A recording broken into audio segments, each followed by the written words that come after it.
Hey folks, it's been a little while since I did any kind of gear review, and I have a number of pairs of shoes that I want to talk about, but we'll tackle them one at a time. For reference, I'm someone who's working towards being as minimalist as possible in their footwear and working towards barefoot hiking and some barefoot running, so I don't really look for comfort in my shoes. So if you're someone who's still in that transition period with minimalist footwear where you do still need some cushioning, I might not be the right person to talk to, but feel free to have a look through the review anyway and just see if these shoes are something you want to work towards, or whether with an insole they'll be your kind of thing. The shoe I'm going to talk about today is the Sundried Barefoot 2.0.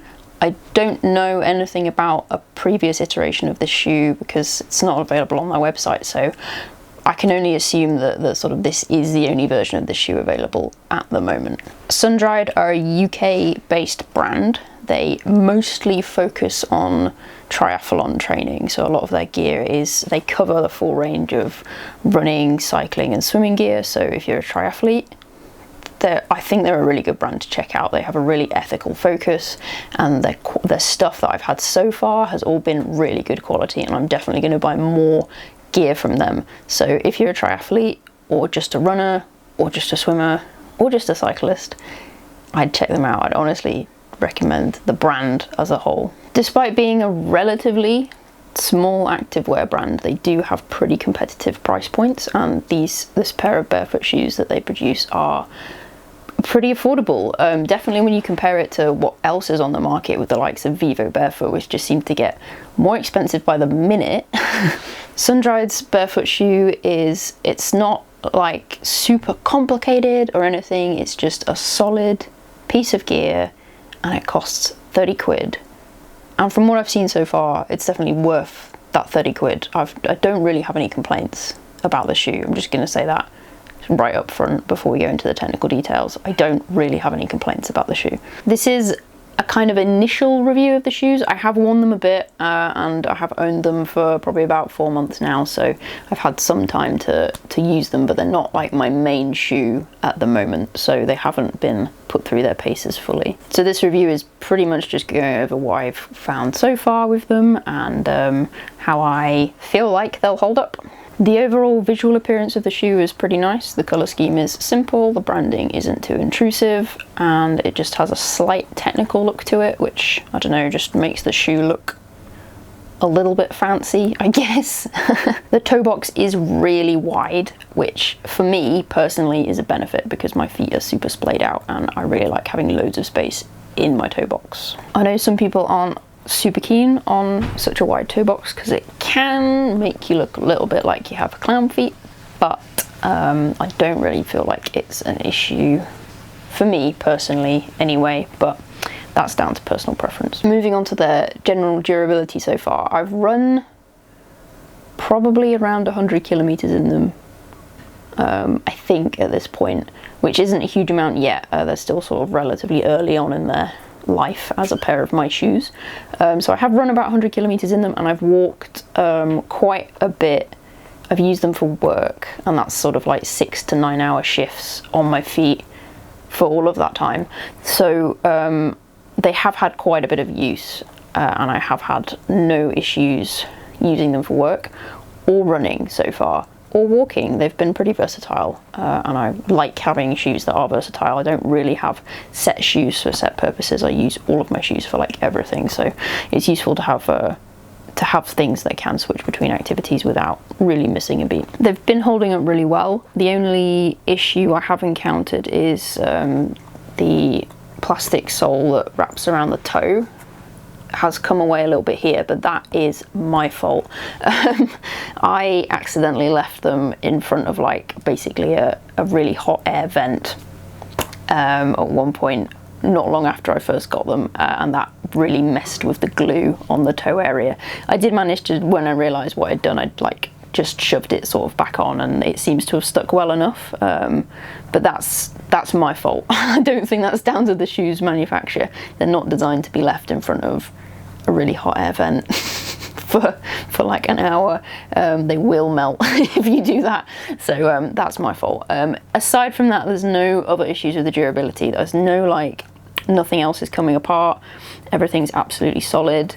And I'm pretty sure I'm going to get a decent amount of distance out of them before I need to think about buying a new pair. In terms of comfort, they are obviously a minimalist shoe, so the comfort is not going to be the same as something that isn't a minimalist shoe. Obviously, if you're new to the world of minimalist shoes, they do come with an insole. I think that insole is probably fairly comfortable if that's something you need. I took it out pretty much immediately because I do not like having insoles in. I really don't like it at all, so I can't comment on how comfortable they are with the insole in, really, but I actually find them absolutely fine. I'm very acclimatized to walking and running in minimalist shoes now, so they've been really breathable. That's just because of the massive wide toe box and the vents on the sides. They're super breathable. My feet don't really get that sweaty in them, which is really nice, particularly right now the weather's super hot outside, so they've just been a joy to wear because of that. And getting the only thing to really get used to is the aperture around the ankle. The entry into the shoe is really narrow. It is like pulling on a kind of like wetsuit sock, I guess, which is a bit odd to get used to. And I did find on my first couple of wears of them, they were on one of my feet, it was sort of rubbing at the back of my ankle a bit. The ankle rubbing issue I pretty much fixed by just wearing socks with them. I don't really feel like you can particularly wear them without socks, without running into a few issues with yeah, like the area around the ankle rubbing a little bit, which is unfortunate, but it's not the end of the world. They're very, they dry really easily and they drain really well, so if your feet get soaking wet out on a run, they'll dry off really fast and the water will drain out really quickly.